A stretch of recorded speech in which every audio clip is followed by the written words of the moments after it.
Hello, everyone. I want to record briefly for you the final module for the class.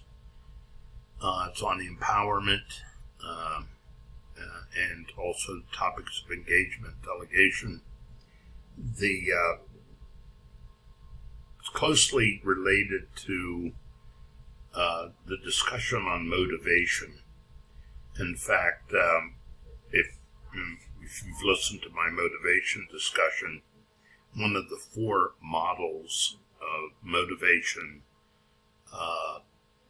that I talked about was an empowerment model. And empowering employees or an empowering environment is a major form of motivation. So this topic is very much linked to motivation, performance, and commitment. Three kind of skills involved here are empowering others, empowering yourself, and I think then this notion of effective delegation and engagement, which is a very critical skill that is a real difficulty for a lot of managers.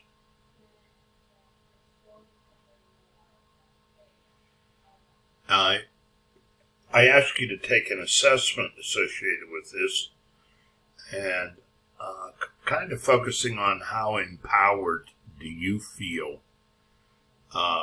In other words, if you had to ask these questions about your organization, are they true or false?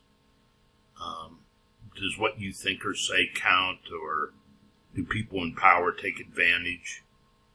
People really care who are in charge? Or do you feel left out of what's going on around you? And these are all questions to ask. In terms of power versus empowerment, this is a real dilemma. We covered the topic of power in here. And power talks about influence, you being in control, having authority over things. The dilemma is empowerment means for other people feel in control and powerful. In many ways, they get a lot of credit. So it's this is a real dilemma. In many ways, for people around you to feel empowered may, at one level, seem to be diminishing your power in the sense that they're going to get a lot of credit for things.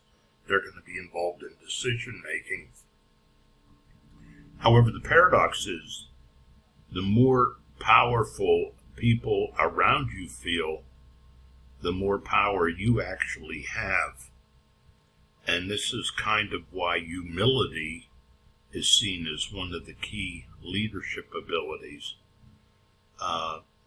In many ways, some of your most humble leaders are the most powerful because people around them feel powerful. So empowerment comes from within, whereas a lot of power that you get, others give it to you based on where you are in the organization. Here's a famous quote. I think when we think about leadership down through the centuries, there's been a couple models. Here's one model from Machiavelli, and I'll read it for you. One ought to be both feared and loved, but as that is difficult for the two to go together, it is much safer to be feared than loved. For love is held by a chain of obligation which, men being selfish, is broken whenever it serves their purpose, but fear is maintained by a dread of punishment which never fails. So use of fear has probably been one of the most consistent management leadership techniques down through the centuries in terms of motivating and influencing others. So that's one level that in many ways when people aren't doing what we want, our first reaction is to want to beat them over the head and force them to do it. However, there's been another model that's come down through the centuries, And it says, when the master governs, the people are hardly aware that he exists. Next best is the leader who is loved. Next one who is feared. The worst is one who is despised. If you don't trust the people, you make them untrustworthy. The master doesn't talk, he acts. When his work is done, the people say, amazing, we did it all by ourselves. This quote best sums up all the key principles of empowerment. People feel powerful. The master, the leader, actually is more in the background, but very powerful, because the leader really sets up the empowering environment. So the Oxford Dictionary defines empower as to enable. And enabling implies creating conditions for heightening motivation for task accomplishing through the development of a strong sense of personal efficacy. So basically, if you think about yourself and you feel empowered, if you're feeling really empowered, you're also feeling very competent, and you're feeling a high level of competence and self-efficacy, higher levels of self-esteem. So that's what empowerment is all about. You feel like you can accomplish anything and get anything done. So that's what feeling empowered means. And as leaders, how can we create an environment for all of that to happen? When I had you work on the motivation assignment, you took the job satisfaction survey. That job satisfaction survey is really an empowerment survey.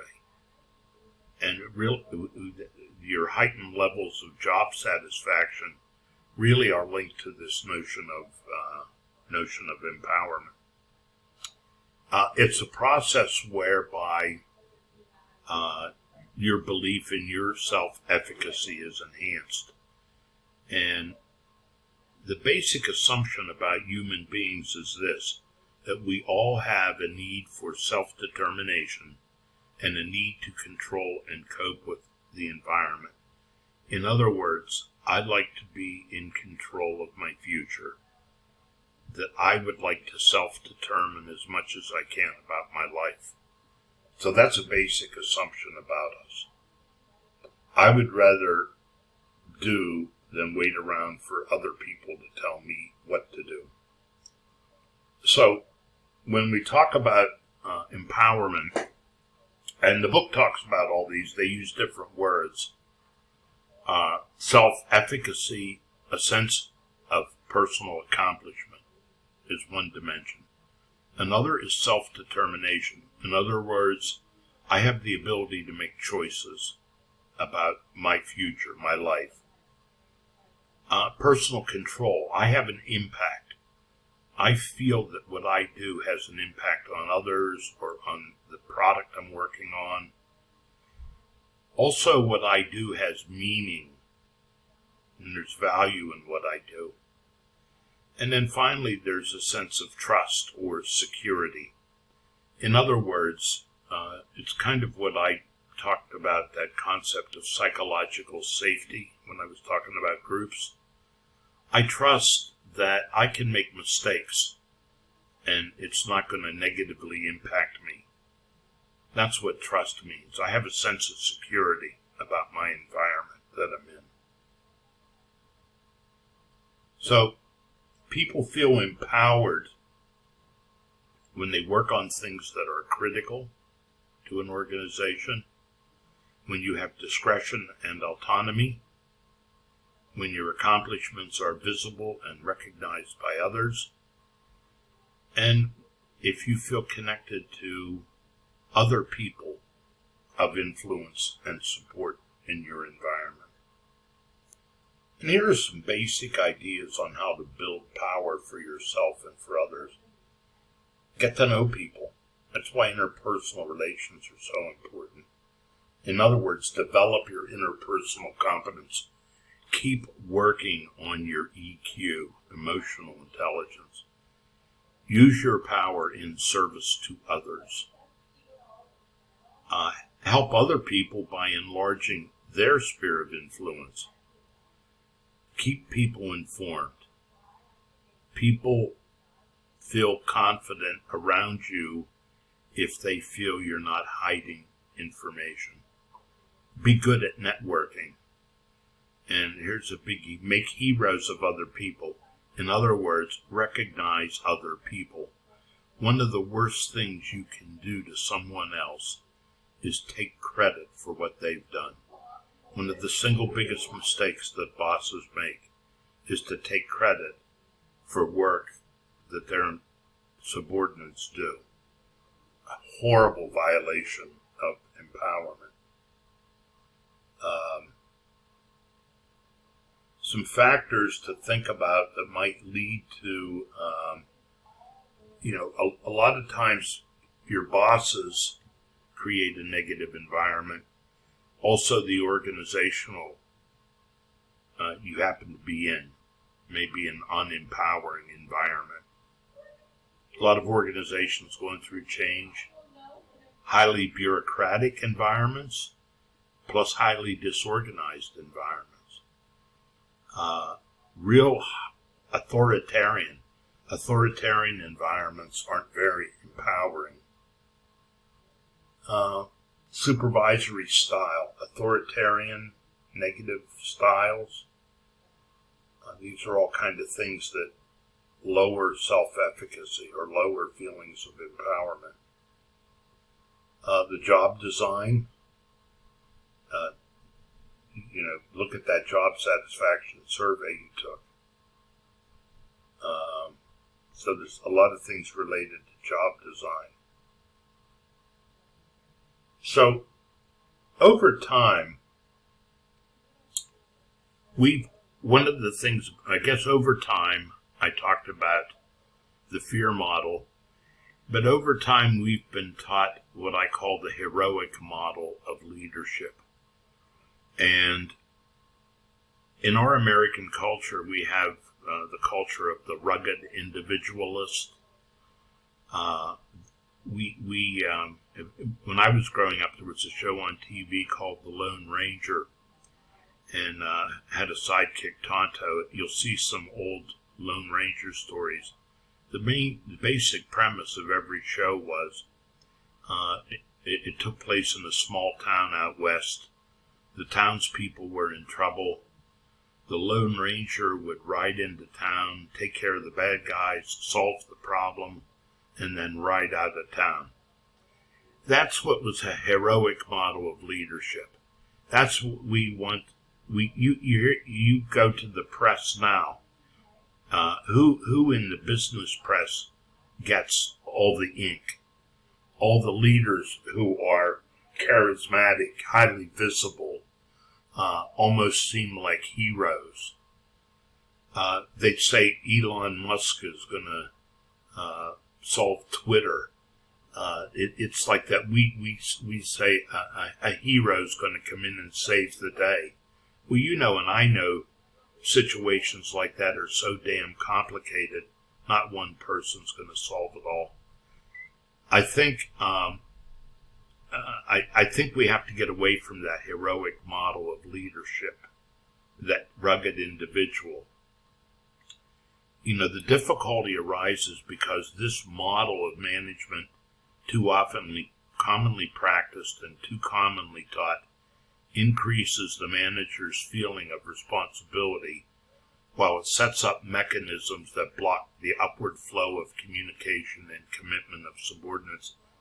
In other words, our heroic models tend to create unempowering environments. In other words, the people that work for heroic leaders tends to stifle self-efficacy, creativity, innovation, etc. So if you're working on developing an empowering leadership style, you have to think about setting up a common vision, and also then setting up an environment that focuses on continuous development of people and development of individual skills and abilities, and then developing a sense that what we do here is a shared responsibility. Let me say a few words. Back in the 80s and 90s, this notion of empowerment was all the rage in the management literature, and along with other concepts. I believe very much in empowerment and leadership, and the most successful leaders are those that create empowering environments. Now, the theories of empowerment go back, just like I showed you, back through history about the best way to develop and manage people.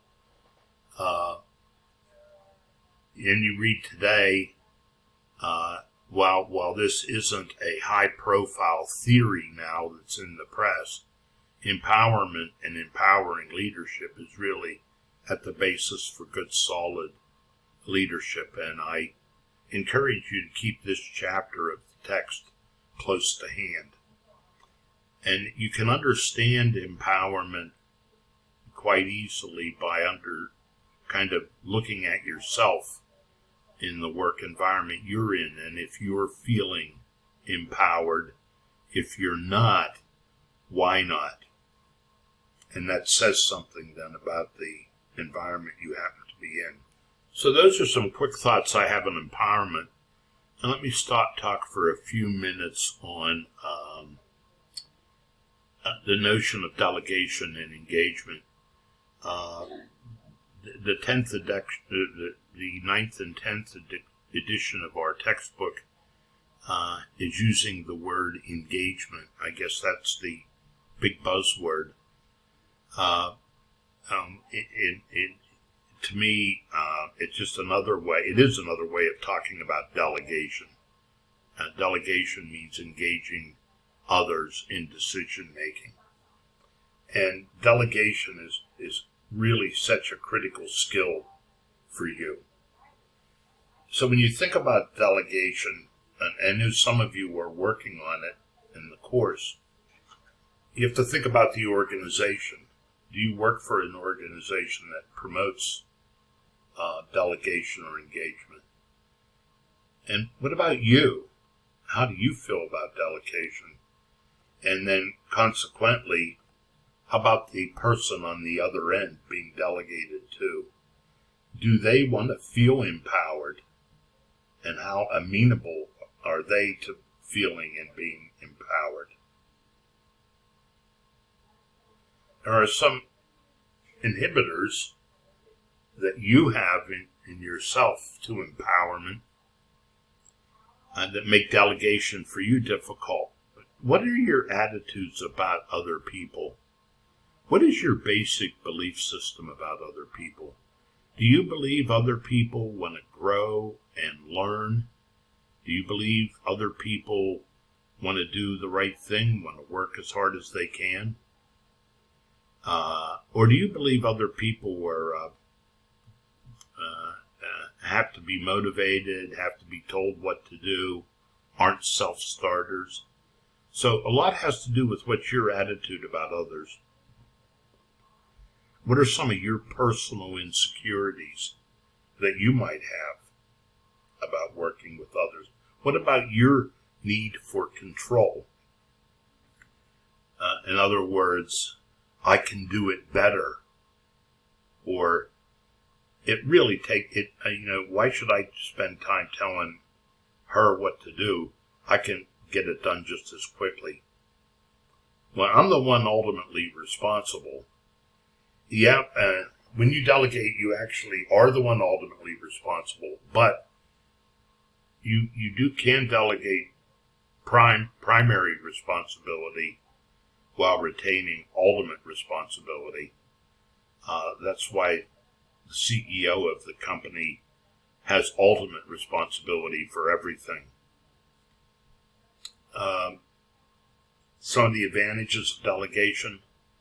I think one of the biggest advantages of delegation or engagement is it does start to create an environment of empowerment. It helps subordinates. If people develop, if your subordinates or people that work for you develop, they begin to feel more confident. And if you feel more confident, you begin to feel more empowered. Nothing stifles a workplace more than micromanagers. So the opposite of delegation is actually micromanagement. There is a ton of positives associated with delegation and engagement. High morale gives you more discretionary time. There are tons of advantages. I'll let you just read through those, but I think all of them are important. And again, just quickly, those are the 5 core dimensions of empowerment. So if you think about all those,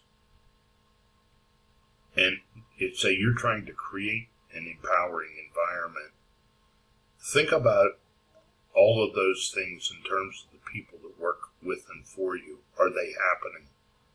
Again, that job satisfaction survey I had you take really relates to these 5 elements of empowerment.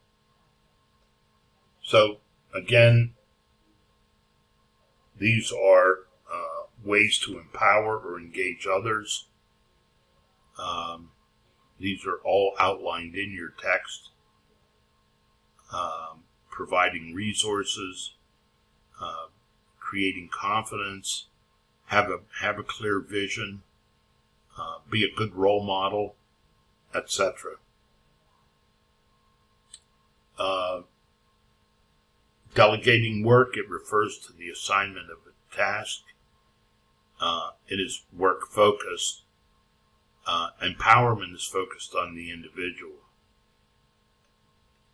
Empowerment does not mean turning work over to people that you don't like doing. It's talking about shared responsibility. So, it's more than just delegating work. Some things to think about when you're delegating work for others: the qualifications of the person, their commitment. Can the person do what you're delegating? Do they have time to do it? All of those things. Again, I'm not going to go through these. These are outlined in the text. I think the guidelines for effective delegation. I would hang on to this chapter in the text. The 10 guidelines are just absolutely excellent. You can keep them as a checklist. If you're running into problems with people maybe not getting the work done that you're assigning, take a look at this checklist,